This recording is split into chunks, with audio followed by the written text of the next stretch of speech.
TGT की तैयारी करने वाले मेरे सभी प्रिय साथियों को मेरा प्यार भरा नमस्कार। और आज की वीडियो में हम लोग डिस्कस करेंगे जॉन गॉल्सवर्दी के द्वारा लिखा गया एक थ्री एक्ट प्ले जिसका नाम है सिल्वर बॉक्स, जो कि 1906 में आया। हम उसके कुछ इंपॉर्टेंट एमसीक्यूज और बाद में इसके वन लाइनर एग्जाम की पॉइंट्स को डिस्कस करने वाले हैं। तो चलो शुरुआत कर लेते हैं। सबसे पहला क्वेश्चन हमारा है कि what is the central theme of the silver box. Silver box का मुख्य विषय क्या है, यानी कि ये किस पर आधारित है, इसकी मुख्य थीम आपको बताना है। तो सी ऑप्शन हो जाएगा, यानी कि social injustice and inequality before law, सामाजिक अन्याय और कानून के सामने असमानता। ठीक है। अगला क्वेश्चन हमारा क्या है, दूसरे नंबर का क्वेश्चन है, बोला गया दी play mainly highlight the contrast between, यानी कि यह नाटक मुख्य रूप से किसके बीच अंतर को दर्शाता है। तो इसके अंदर हैव्स एंड हैव्स नॉट के बीच दर्शाया गया। ये हैव्स और हैव्स नॉट क्या होता है, संपन्न और निर्धन व्यक्ति के लिए बोलते हैं, यानी कि अमीरी और गरीबी के बीच, इसी को बोलते हैं haves and haves not, have not. तो कौन सा ऑप्शन हो जाएगा हमारा, बी ऑप्शन हो जाएगा। अगला क्वेश्चन है हमारा तीसरे नंबर का क्वेश्चन, बोला गया है कि what does Galsworthy criticise through the legal system in the play. बोला गया है कि नाटक में गॉल्सवर्दी कानून व्यवस्था के माध्यम से किसकी आलोचना करते हैं। तो अमीरों के पक्ष में कानून का झुकाव देखा गया है कि अमीरों के पक्ष में इसमें कानून का अधिक झुकाव दिखाया गया है, उसी बात को इसमें दिखाया गया है। क्योंकि जैक बार्थविक जो होता है वो जॉन बार्थविक जो एमपी होते हैं उनका बेटा होता है, तो उसको बाध्यत बरी कर दिया जाता है, उसको कोई सजा नहीं होती है। जबकि जो मिस्टर जोन्स इसमें एक नौकर होते हैं, उसी कार्य के लिए उसको 1 महीने की सजा दे दी जाती है। तो उसी जो 22 ऑफ लॉ है टूवर्ड द रिच, ठीक है, अमीरों के पक्ष में जो कानून का झुकाव है उसी को इसमें क्रिटिसाइज किया गया है। अगला चौथे नंबर का क्वेश्चन है हमारा, which two character commit similar crime in the play. वही बात बता रहे थे कि नाटक में कौन से दो कैरेक्टर, दो पात्र ऐसे होते हैं जो समान अपराध करते हैं, सिमिलर क्राइम करते हैं। तो वो दोनों पात्र होते हैं जैक बार्थविक और जिम जोन्स। ठीक है। अगला क्वेश्चन है हमारा बोला गया है कि watch item the Jack Barthick Barthwick steal. जो जैक बार्थविक होता है वो क्या चुराता है, तो स्काई ब्लू रेटिकुल एक पर्स होता है उसको चुरा लेता है। ठीक है। और यही वाला पर्स और सीक्रेट बॉक्स कौन चुरा ले जाता है, जो जिम जोन्स होता है वो चुरा ले जाता है। तो चुराने का काम इस प्ले के अंदर दोनों लोगों ने किया, जैक बार्थविक ने भी किया, लेकिन इसको कोई सजा नहीं हुई क्योंकि ये एंटी का बेटा था। और जो जिम जॉन्स था, यानी कि मिस्टर जॉन्स जो कि नौकर थे, तो ये गरीब थे बेचारे और इसीलिए इनको सजा हो गई। ठीक है। और 1 मंथ की इम्प्रिजन, यानी कि जेल जाना पड़ा था। तो ये जो कानून व्यवस्था थी उसी पर उन्होंने जॉन गॉल्सवर्दी ने कटाक्ष किया है कि अमीरों के लिए अलग कानून है और गरीबों के लिए अलग कानून है। 6 नंबर का क्वेश्चन है, what does Jim Jones steal. जो जिम जोन्स होता है वो क्या चुराता है, तो सिल्वर सीक्रेट बॉक्स चुराता है। ठीक है। अगला क्वेश्चन है, why is the crime of Jack and Jones considered morally equivalent. 7वें नंबर पे बोला गया है कि जैक और जोन्स का अपराध नैतिक रूप से समान क्यों माना जाता है, क्योंकि दोनों नशे की हालत में चोरी करते हैं। ठीक है। Both commit theft under intoxication. ठीक है। क्योंकि जिम जोन्स भी नशे में होता है और जैक बार्थविक भी नशे में पर्स उठा लाता है, तो दोनों ही नशे की हालत में चोरी करते हैं और दोनों का सेम क्राइम है, लेकिन एक क्राइम के लिए छोड़ दिया जाता है और दूसरे को उसकी सजा दे दी जाती है, क्राइम समान है। अगला क्वेश्चन क्या है, 8वें नंबर का क्वेश्चन है, what is the key difference between Jack and Jones. Jack और जोन्स के बीच में की डिफरेंस क्या है, मुख्य अंतर क्या है, तो सामाजिक और आर्थिक स्थिति। यानी कि जो जैक वास्तविक है उसकी आर्थिक स्थिति, सामाजिक स्थिति दोनों ठीक है, सोशल और इकोनॉमिक स्टेटस दोनों बढ़िया है। जबकि दूसरी तरफ जो जिम जॉन्स की बात करें, मिस्टर जॉन्स की बात करें, वो नौकर है बेचारा, ना तो सोशल और इकोनॉमिक दोनों स्टेटस उसके बुरे हैं। ठीक है। अगला 9 नंबर का अगर हम बात करें तो Mrs Jones is wrongly suspected because she is. जो मिसेस जोन्स होती हैं मिस्टर जॉन की पत्नी, पर गलत शक क्यों किया जाता है, क्योंकि वह गरीब और असहाय होती हैं, और गरीब पुअर और पावरलेस व्यक्ति के लिए जब चाहो तब उठा लो, जब चाहो जो बोल दो, गाली दे दो, गलौज कर दो, कुछ भी कर दो, यानी कि उसका कोई सम्मान नहीं है। अगला क्वेश्चन क्या है, इसीलिए किसी विद्वान ने कहा है कि गरीबी क्या है, एक अभिशाप ही है। ठीक है, गरीब होना ही अभिशाप है। Who discovers the missing silver cigarette box. बोला गया है कि गायब सिल्वर सिगरेट बॉक्स को कौन ढूंढता है, तो मार्लो कौन ढूंढता है? मार्लो ढूंढता है। अब मार्लो कौन होता है? ये एमपी का नौकर होता है, यानी कि बटलर जिसे बोलते हैं। उसको सबसे पहले पता लगता है कि जो है सिल्वर बॉक्स मिसिंग है, यहां से उसी को सबसे पहले पता चलता है। Who arrest Mrs John initially, 11 number पे बोला गया है कि पहले सबसे पहले मिसेस जॉन्स को कौन गिरफ्तार करता है? तो इश्नो होता है, जो कि एक स्पाई होता है, डिटेक्टर होता है। ठीक है, इश्नो। रोपर कौन होता है? वकील दिखाया जाता है। अगला क्वेश्चन है हमारा कि भाई डज जोन्स अटैक इश्नो, जो मिस्टर जोन्स होते हैं वो इश्नो पर अटैक क्यों करते हैं? जो कि एक जासूस होता है, तो उस जासूस के ऊपर वो हमला कर देता है। क्यों कर देता है? गुस्से और निराशा में, क्योंकि वो उसकी पत्नी जो कि इनोसेंट है उसको क्या कर रहा है? गिरफ्तार कर रहा है, जिसकी वजह से ये गुस्सा आ जाता है और फ्रस्ट्रेशन में आकर के क्या करता है? इस्नो के ऊपर हमला कर देता है जोन्स। अगला क्वेश्चन है हमारा 13 नंबर पे बोला गया है what role does Roper play in the play, नाटक में रोपर की क्या भूमिका है? तो वो एक वकील लॉयर की भूमिका निभाता है। अगला क्वेश्चन है why does वार्थविक not want the case details punished, बोला गया है कि वार्थविक केस की जानकारी प्रकाशित नहीं होने देना क्यों चाहता है? तो जो जॉन बार्थविक होता है, ठीक है, एमपी, वो केस की जानकारी प्रकाशित होने नहीं देना चाहता। क्यों नहीं होने देना चाहता? क्योंकि वो अपने परिवार की प्रतिष्ठा बचाने में लगा हुआ है, to save his family reputation. अगला 15 नंबर का क्वेश्चन है हमारा what does Jones claim in court about taking the box, बोला गया है जो कोर्ट में जोन्स क्या दावा करता है? तो वो दावा करता है कि उसने बदले की भावना से इसको लिया है, it took it out of spite. अगला 16 नंबर का क्वेश्चन है, बोला गया है what is Jack's attitude in court, court में जैक का व्यवहार कैसा होता है? तो भूलने वाला और टाल मटोल करने वाला व्यवहार होता है। तो फॉरगेटफुल एंड एवेसिव, एवेसिव का मतलब होता है टाल मटोल करना, घुमा फिरा कर बातें करने वाला। अगला क्वेश्चन है, बोला गया है कि what punishment is given to Jones, Jones को क्या सजा मिलती है? तो 1 महीने की कठोर कारावास मिलती है। तो 1 month imprisonment with hard labour, कठोर कारावास 1 महीने की सुना दी जाती है। अगला क्वेश्चन है why is Jones punished more severely than Jack, बोला गया है जोन्स को जैक से ज्यादा कठोर सजा क्यों मिलती है? क्योंकि जोन्स बेचारा बहुत गरीब और असहाय होता है, यानी कि he is poor and powerless, और इसीलिए उसको इतनी कठोर सजा दे दी जाती है, जबकि जैक को बरी कर दिया जाता है। Watch does the ending of the play emphasises, नाटक का अंत किस ओर, किस बात पर जोर देता है? तो कानून सामाजिक वर्ग से प्रभावित होता है। मतलब ये है, ये जो लॉ है ना हमारे यहाँ का या कहीं का भी, law is influenced by social class. अगर आप अपर क्लास से हो तो आप कानून को खिलौना समझ करके उससे खेल सकते हो आराम से, आपका कोई कुछ नहीं बिगाड़ पाएगा। 20 नंबर का क्वेश्चन है, बोला गया है the phrase two laws in the play refer to, यानी कि नाटक में 2 कानून, इसका क्या अर्थ है? तो 2 कानून से मतलब ये 1 लॉ, एक कानून for rich and another for poor, एक कानून जो है वो अमीरों के लिए है और दूसरा कानून जो है वो गरीबों के लिए है। तो यहाँ पे 2 लॉज का मतलब यही है, इक्वालिटी नहीं है। 21 नंबर पे पूछा गया है कि what does Jones represent in the play, Jones नाटक में किसका प्रतिनिधित्व करते हैं? तो शोषित गरीब वर्ग का, ऑपरेज्ड पुअर क्लास जो होता है, शोषित गरीब वर्ग, जोन्स जो है वो उसका रिप्रेजेंटेटिव है, उसको रिप्रेजेंट करता है। अगला what does Jack Barthwick symbolises, और अगर हम जैक बार्थविक की बात करें तो ये किसको सिंबलाइज करता है? तो विशेषाधिकार प्राप्त उच्च वर्ग, यानी कि प्रिविलेज्ड अपर क्लास, ये कुछ भी कर सकता है। अगला हमारे यहाँ अपने आसपास की जगह पर देख लीजिएगा, अगर आप जुडिशरी में हो तो वहां पर भी, यानी कि जो पढ़ा लिखा वर्ग है, जितनी ज्यादा उच्च पोजीशन पे है उतना ज्यादा भ्रष्टाचार है। ठीक है। How does Galsworthy present justice in the play, Galsworthy नाटक में न्याय को कैसे प्रस्तुत करते हैं? तो पक्षपाती और वर्ग आधारित, बाइज्ड है और क्लास बेस्ड है। अगर आप अपर क्लास से हो तो कोई फर्क नहीं पड़ता, लोअर या मिडिल क्लास से हो तो आपके ऊपर बहुत सारे कानून लागू हो जाएंगे। 24 नंबर का क्वेश्चन है what literary technique is used to show contrast between Jack and Jones, बोला गया जैक और जोन्स के बीच तुलना दिखाने के लिए कौन सी साहित्यिक तकनीकी का उपयोग किया गया है? तो पैरालेलिज्म होता है, समानांतरता का। ठीक है, पैरालेलिज्म।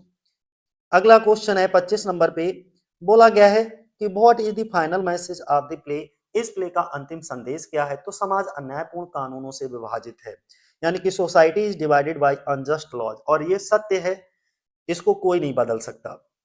अब हम बात करेंगे इसके कुछ वन लाइनर एग्जाम की पॉइंट्स को। देखो इसके वन लाइनर एग्जाम की पॉइंट्स कौन कौन से हैं सिल्वर बॉक्स की। अगर हम सिल्वर बॉक्स की बात करते हैं तो सिल्वर बॉक्स कब आया है, 1906 में आया है। ये एक 3 एक्ट का प्ले है, इसमें टोटल 3 एक्ट हैं और ये नाटक है। एक सिल्वर स्पून भी है जो कि एक नॉवेल है, ठीक है। और ये किसके द्वारा लिखा गया, जॉन गॉल्सवर्दी के द्वारा। दूसरे नंबर का पॉइंट है, इसमें मेन पॉइंट है, ये जो प्ले है वो डील करता है with social injustice and inequality before law. ये नाटक सामाजिक अन्याय और कानून के सामने असमानता को दर्शाता है। इसमें गरीबों के लिए अलग कानून है और अमीरों के लिए अलग कानून, इनइक्वालिटी है बिफोर लॉ, और इनजस्टिस भी है। अगला, it highlights the contrast between haves and have nots. ये जो हैव्स अमीर और हैव्स नॉट गरीब के बीच अंतर को उजागर करता है ये नाटक, ठीक है। अगला, अमीर और गरीब के बीच में अंतर दिखाता है। The poor are helpless before the law. इसमें ये भी दिखाया गया है जो गरीब लोग होते हैं वो कानून के सामने बहुत लाचार, मजबूर, असहाय नजर आते हैं।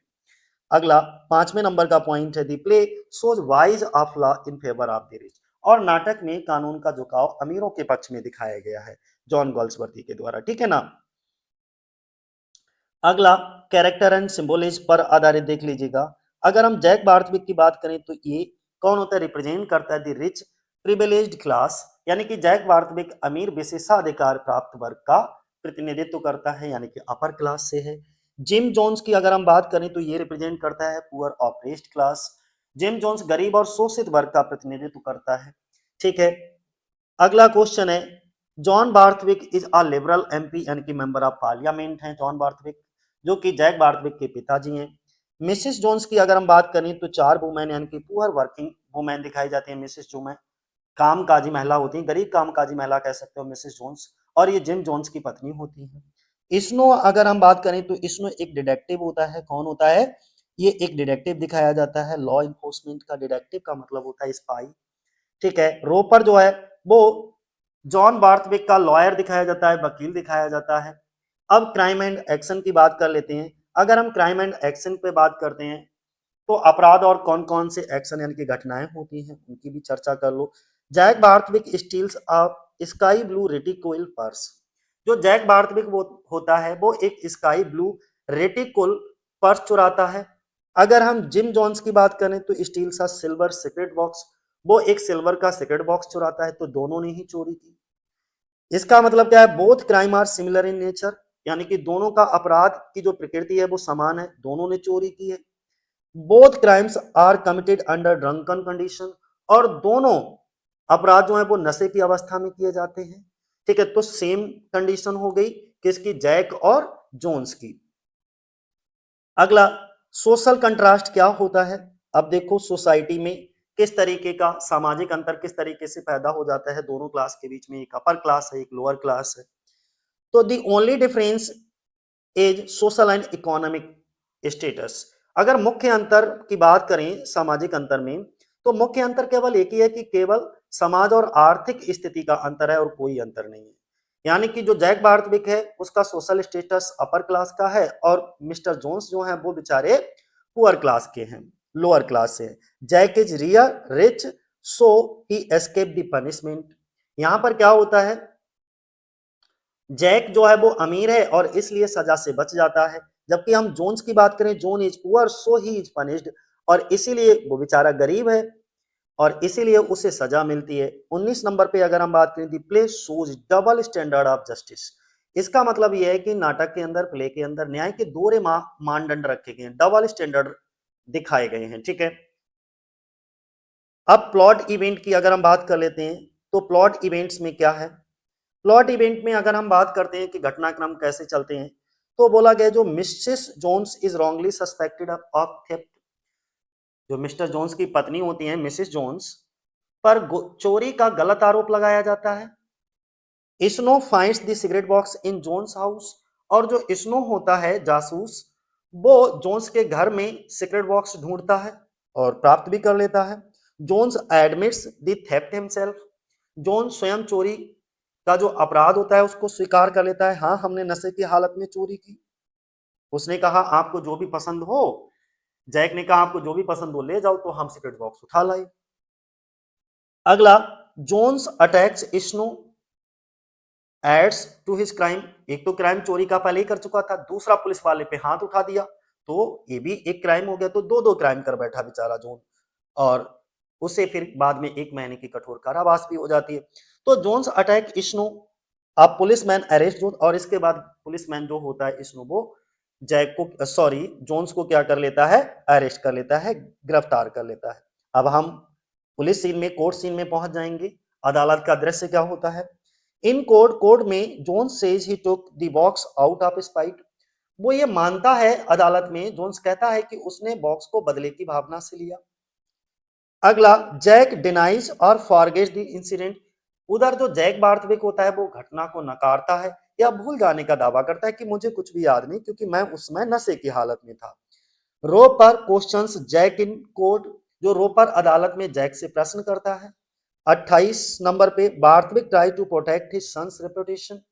जो जॉन बार्थविक होते हैं, उसके पिता जैक के, अपने बेटे की प्रतिष्ठा बचाने की कोशिश करते हैं। और 29 नंबर पे पूछा गया है कि he does not want detail details published in newspaper. और जो जॉन बार्थविक एमपी होते हैं, मेंबर ऑफ पार्लियामेंट होते हैं, वो बिल्कुल नहीं चाहते कि यह मामला या इस मामले की कोई भी खबर, कोई भी विवरण अखबारों में प्रकाशित हो, पब्लिश हो। ठीक है, और नहीं भी होता है। अगला क्वेश्चन, पनिशमेंट एंड जस्टिस की बात करते हैं, सजा और न्याय की बात करते हैं। तो मिसेस जोन्स इज डिस्चार्ज, उन्हें रिहा कर दिया जाता है, बरी कर दिया जाता है मिसेस जोन्स को। लेकिन जो मिस्टर जोन होते हैं, is punished for theft and assault. लेकिन जो मिस्टर जोन्स होते हैं, जिम जोन्स जिनका नाम है, उनको चोरी और हमले के लिए सजा मिलती है। 32 नंबर पे बोला गया he gets 1 month imprisonment with hard labour, और उसे 1 महीने की कठोर कारावास की सजा दी जाती है। 33 नंबर पे बोला गया Jack receives no punishment for similar crime. और उधर जैक बार्थविक ने भी सिमिलर क्राइम किया था, एक जैसा ही क्राइम किया था जैसा मिस्टर जोन्स ने किया था, लेकिन जैक को समान अपराध होने के बावजूद भी कोई सजा नहीं मिलती और उसे बातचीत बरी कर दिया जाता है। ये होती है पावर पैसे की। ठीक है, अगला थेमेटिक मैसेज की बात करते हैं। तो विषयगत संदेश क्या है। 34 नंबर पे बोला गया है कि play shows two laws in society. ये जो नाटक है हमारा सिल्वर बॉक्स, इसमें दो कानून को दर्शाया गया है। एक कानून जो है, one law is for rich and another for the poor. एक कानून अमीरों के लिए और दूसरा कानून गरीबों के लिए। मनी इन्फ्लुएंसेस जस्टिस, पैसा न्याय को प्रभावित करता है। अगर आपके पास पैसा है तो न्याय को आप खरीद सकते हो। ठीक है, यानी कि सच को झूठ और झूठ को सच साबित करवा सकते हो। अगला क्वेश्चन है, the legal system is shown as partial and biased. जो इस नाटक के अंदर कानून व्यवस्था में पक्षपात और असमानता दिखाई गई है। 38 नंबर पे बोला गया है, 38 और 39 यानी कि 38 39, दी प्ले एक्सपोजेस क्लास डिस्क्रिमिनेशन। ये जो प्ले है वो वर्ग भेद यानी कि क्लास डिस्क्रिमिनेशन को उजागर करता है, ऊंच नीच की बात करता है, अमीर गरीब की बात करता है, न्याय अन्याय की बात करता है। तो इसमें बहुत क्लास डिस्क्रिमिनेशन है जो कि खत्म होना चाहिए। इंसान के अंदर इंसानियत होना चाहिए और इंसानियत से बढ़कर के कहीं कुछ भी नहीं होता। ये सांसें हमें नहीं पता कि हम कब तक ले पाते हैं। आज आपके साथ है, बोल रहे हैं, हंस रहे हैं, बातें कर रहे हैं, आपके साथ अच्छे से व्यवहार कर रहे हैं, कल का मुझे नहीं भरोसा है कि हम जीवित होंगे भी या नहीं भी होंगे। तो मेरे कहने का मतलब, आप अपनी जाति पात, ऊंच नीच, भेदभाव, अमीरी गरीबी, इन सब से ऊपर उठ करके आप उस इंसान की इंसानियत देखिए, उसकी आदतों को देखिए, उसके अच्छे कामों को देखिए। ठीक है, और उसी से व्यक्ति की पहचान करिए, ना कि उसके जाति पात या धर्म से। ठीक है, आप अपने अंदर की देखो, पढ़े लिखे होने का यही मतलब है कि आपके अंदर इंसानियत जागृत हो जाती है, आप अंतर करना सीख जाते हो।